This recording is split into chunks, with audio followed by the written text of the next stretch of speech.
Welcome back to Ranger's Apprentice. Last time we left it, Horace and Will got into a fight at the Harvest Fair, so we'll see what comes of that. Chapter 17. Snow lay thick on the ground as Will and Halt rode slowly home from the forest. The situation between Will and Horace remained unresolved as time had passed. There had been little chance for the two boys to resume the argument, as their respective masters kept them busy and their paths seldom crossed. Will had seen the apprentice warrior occasionally, but always at a distance. They hadn't spoken or even had the chance to acknowledge each other's presence. But the ill feeling was still there, Will knew, and one day it would come to a head. Strangely, he found that the prospect didn't disturb him nearly as much as it might have a few months ago. It was not that he looked forward to renewing the fight with Horace, but he found he could face the idea with a certain amount of equanimity. He felt a deep satisfaction when he recalled that good, solid punch he had landed on Horace's nose. He also realized the slight sense of surprise that the memory of the incident was made more enjoyable by the fact that it had happened in the presence of Jenny and, this was where the surprise lay, Alice. Inconclusive as the event might have been, there was still a lot about it to set Will thinking and remembering. But not right now, he realized, as Halt's angry tone dragged him back to the present. "Could we possibly continue with our tracking, or did you have something more important to do?" he inquired. Instantly, Will cast around, trying to see what Halt had pointed out. As they rode through the crisp white snow, their horses' hooves made only the smallest of sounds. Halt had been pointing to disturbances in the even white cover. They were tracks left by animals, and it was Will's task to identify them. He had sharp eyes and a good mind for the task. He normally enjoyed these tracking lessons, but now his attention had wandered, and he had no idea where he was supposed to be looking. "There," Halt said, his tone leaving no doubt that he didn't expect to have to repeat such things, as he pointed to the left. Will stood in his stirrups to see the disturbed snow more clearly. "Rabbit," he said promptly. Halt turned to look sidelong at him. "Rabbit?" he asked, and Will looked again, correcting himself almost immediately. "Rabbits," he said, stressing the plural ending. Halt insisted on accuracy. "I should think so," Halt muttered to himself. "After all, if it were Scandian tracks there, you'd need to be sure you knew how many there were." "I suppose," said Will meekly. "You suppose so?" Halt replied sarcastically. "Believe me, Will, there's a big difference between knowing there's one Scandian about and knowing that there are half a dozen." Will nodded apologetically. One of the changes that had come over their relationship lately was the fact that Halt almost never referred to him as boy anymore. These days, it was always Will. Will liked that. It made him feel that somehow he had been accepted by the grim-faced ranger. All the same, he did wish that Halt would smile once or twice when he said it. Or even once. Halt's low voice snapped him out of his daydreaming. "So, rabbits? Is that all?" Will looked again. In the disturbed snow, difficult to see, but there now, that Halt had pointed it out to him, was another set of tracks. "A stoat?" he said triumphantly, and Halt nodded again. "A stoat," he agreed. "But you should have known there was something else there, Will. Look at how deep those rabbit tracks are. It's obvious that something had frightened them. When you see a sign like that, it's a hint to look for something extra." "I see," said Will, but Halt shook his head. "No, all too often you don't see because you don't maintain your concentration. You have to work at that." Will said nothing. He merely accepted the criticism. He had learned by now that Halt didn't criticize without reason, and when there was a reason, no amount of excuses could save him. They rode on in silence. Will strained his eyes at the ground around them, looking for more tracks, more animal signs. They went another kilometer or so and were starting to see some of the familiar landmarks that told him he was close to their cottage when he saw something. "Look!" he cried, pointing to a tumbled section of snow just off the path. "What's that?" Halt turned to look. The tracks, if they were tracks, were like no others that Will had ever seen. The rangers urged his horse nearer to the edge of the path and looked more closely. He said thoughtfully. "That's one I haven't shown you yet. Don't see too many of them these days, so take a good look, Will." He swung easily down from the saddle and walked through the knee-deep snow toward the disturbance. Will followed him. "What is it?" the boy asked. "Wild boar," said Halt briefly, "and a big one." Will glanced nervously around them.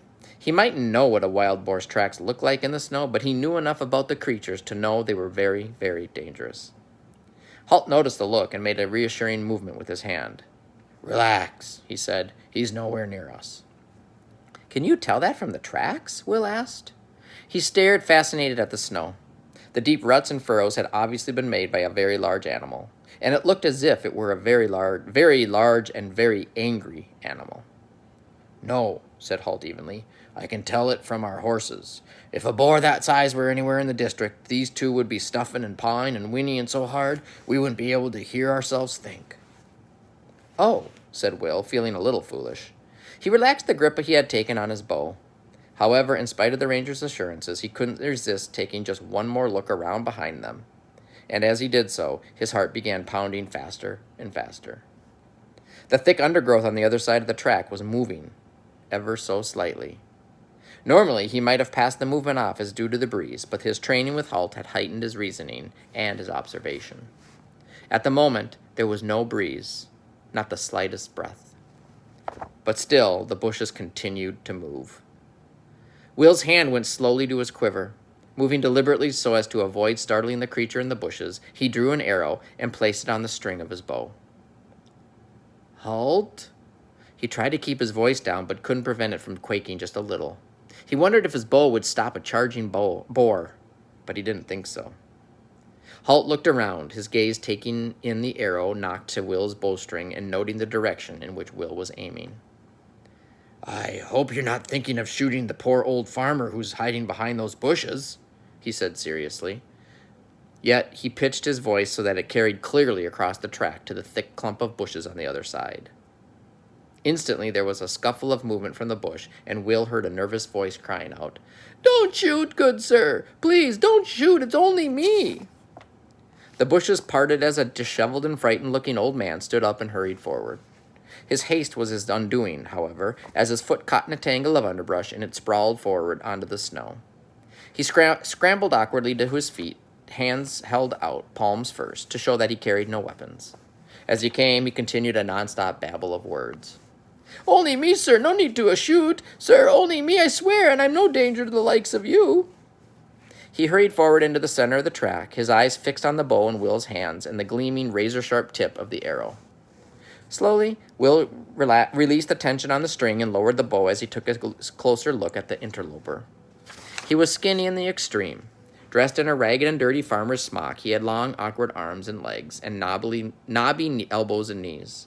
His beard was gray and matted, and he was going bald on the top of his head. The man stopped a few meters from them and smiled nervously at the two cloaked figures. "It's only me," he repeated one last time. Will couldn't help smiling to himself. Anything less than a ferocious charging wild boar he couldn't imagine. "How did you know he was there?" he asked Halt in a soft voice. The ranger shrugged. "Saw him a few minutes ago. You learn eventually to sense when someone's watching you. Then you know to look for them." Will shook his head in admiration. Halt's powers of observation were uncanny.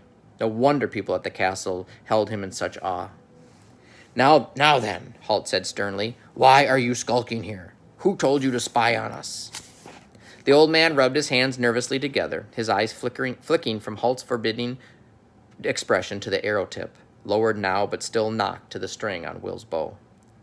"Not spying, sir. No, not spying. I heard you coming and thought you were the monster porker coming back."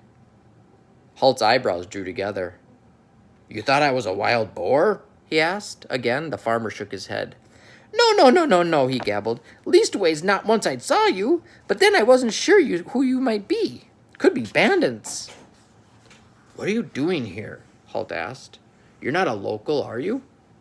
The farmer, anxious to please, shook his head once again. "Come from over Willow Creek, I do," he said. "Been trailing that porker and hoping to find someone as could turn him into bacon." Halt was suddenly vitally interested. He dropped the mock, severe tone in which he had been talking. "You've seen the boar, then?" he asked.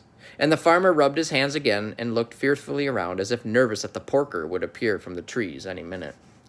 "Seen him? Heard him? Don't want to see him no more. He's a bad un, sir. Mark my words." Halt glanced back at the tracks again. "He's certainly a big one, anyway," he mused. "And evil, sir." the farmer went on. "That un has a real devil of a temper in him. Why, he'd as soon tear up a man or a horse as have his breakfast, he would." "So what did you have in mind for him?" Holt asked, and then added, "What's your name, by the way?" The farmer bobbed his head and knuckled his forehead in salute. "Peter, sir. Salt Peter, they call me, on account I likes a little salt on my meat, I do." Holt nodded. "I'm sure you do," he said patiently. "But what were you hoping to do about this boar?" Salt Peter scratched his head and looked a little lost. "Don't right know. Hope maybe I'd find a soldier or a warrior or a knight to get rid of him. Or maybe a ranger," he added as an afterthought. Will grinned. Holt stood up from where he had gone down on one knee to examine the tracks in the snow. He dusted a little snow from his knee and walked back to where Salt Peter stood, nervously shifting from one foot to the other. "Has he been causing a lot of trouble?" the ranger asked, and the old farmer nodded rapidly several times. "Ah, that he is, sir, that he is. Killed 3 dogs, tore up fields and fences he has, and as near as anything killed my son-in-law when he tried to stop him. Like I said, sir, he's a bad un." Holt rubbed his chin thoughtfully. He said. "Well, there's no question that we'd better do something about it." He looked up at the sun, setting low in the horizon in the western sky, and then turned to Will. "How much daylight would you say is left, Will?" Will studied the position of the sun. These days, Holt never missed an opportunity to teach him or question him or test his knowledge in developing skills. He knew it was best to consider carefully before making an answer. Holt preferred accurate replies, not fast ones. "A little over an hour?" Will asked. He saw Holt's eyebrows draw together in a frown and remembered that the ranger also disliked being answered with a question. "Are you asking me or telling me?" Holt said. Will shook his head, annoyed at himself. "A little over an hour," he replied more confidently. "Excuse me." And this time the ranger nodded agreement. "Correct." He turned to the old farmer again. "Very well, Salt Peter. I want you to take a message to Baron Harold." "Baron Harold?" the farmer asked nervously. Holt frowned again. "See what you've done?" he said to Will. "You've got him answering questions with questions now, too." "Sorry," Will mumbled, grinning in spite of himself. Holt shook his head and continued speaking to Salt Peter. "That's right, Baron Harold. You'll find his castle a couple of kilometers along this track." Salt Peter peered under one hand, looking along the track as if he could see the castle already. "A castle, you say?" he said in a wondering voice. "I've never seen a castle." Holt sighed impatiently. Keeping this old chatterbox mind on the subject was beginning to make him short-tempered. "That's right, a castle. Now, go to the guard at the gate." "Is it a big castle?" asked the old fellow. "It's a huge castle," Holt roared at him. Salt Peter bounced back in fright. He had a hurt look on his face. "No need to bellow, young man," he said huffily. "I were only asking is all." "Well then, stop interrupting me," said the ranger. "We're wasting time here. Now, are you listening?" Salt Peter nodded. "Good," Holt continued. "Go to the guard on the gate and say you have a message from Holt for Baron Harold." A look of recognition spread across the old man's face. "Holt?" he asked. "Not the ranger, Holt?" "Yes," replied Holt wearily. "The ranger Holt." "The one who led the ambush on Morgarath's wargles?" asked Salt Peter. "The same," said Holt in a dangerously low voice. Salt Peter looked around him. "Well," he said, "where is he?" "I'm Holt," the ranger thundered at him, placing his face a few centimeters from Salt Peter's as he did so. Again, the old farmer recoiled a few steps. Then he gathered his courage and shook his head in disbelief. No, he said definitely. "You can't be him. Why, the ranger Holt is as tall as 2 men and as broad, a giant of a man. He is brave, fierce in battle, he is. You couldn't be him." Holt turned away, trying to regain his temper. Will couldn't help the smile breaking out on his face again. "I am Holt," said the ranger, spacing his words out so that Salt Peter couldn't make any mistake. "I was taller when I was young, and a lot broader, but now I'm this size." He thrust his glittering eyes close to the farmer's and glared at him. "Do you understand?" "Well, if you say so," said Salt Peter. He still didn't believe the ranger, but there was a very dangerous gleam in Holt's eyes that warned him it would not be wise to disagree any further. "Good," said Holt icily. Now, tell the Baron that Halt and Will... Saltpeter opened his mouth to ask another question. Halt clamped his hand over the old man's mouth immediately and pointed to where Will stood with Tug. That's Will there, Saltpeter nodded, his eyes wide over the hand that was clamped firmly over his mouth, stopping any further questions or interruptions. The ranger continued. Tell him Halt and Will are tracking a wild boar. When we find its lair, we'll return to the castle. In the meantime, the Baron should gather his men for a hunt tomorrow morning. He slowly took his hand down from the farmer's mouth. Have you got all that? The ranger asked. Saltpeter nodded carefully. Then repeat it back to me, Halt prompted. Go to the castle. Tell the gate guard I have a message from you, Halt, from the Baron. Tell the Baron that you, Halt, and him, Will, are tracking a wild boar to find its lair. Tell him to have his men ready for a hunt tomorrow. Good, said Halt. He gestured to Will, and the two of them swung back into the saddles. Saltpeter stood uncertainly on the track, looking up at them. Off you go, said Halt, pointing in the direction of the castle. The old farmer went a few paces, then, when he judged he was at a safe distance, he turned around and called back at the grim-faced ranger. I don't believe you, you know. Nobody grows shorter and thinner. Halt sighed and turned his horse away into the forest. All right, my throat hurts again, so I'm going to stop there for now. Can't wait to see what the hunt is going to be like, if there is one. Or maybe Will and Halt will find the boar themselves.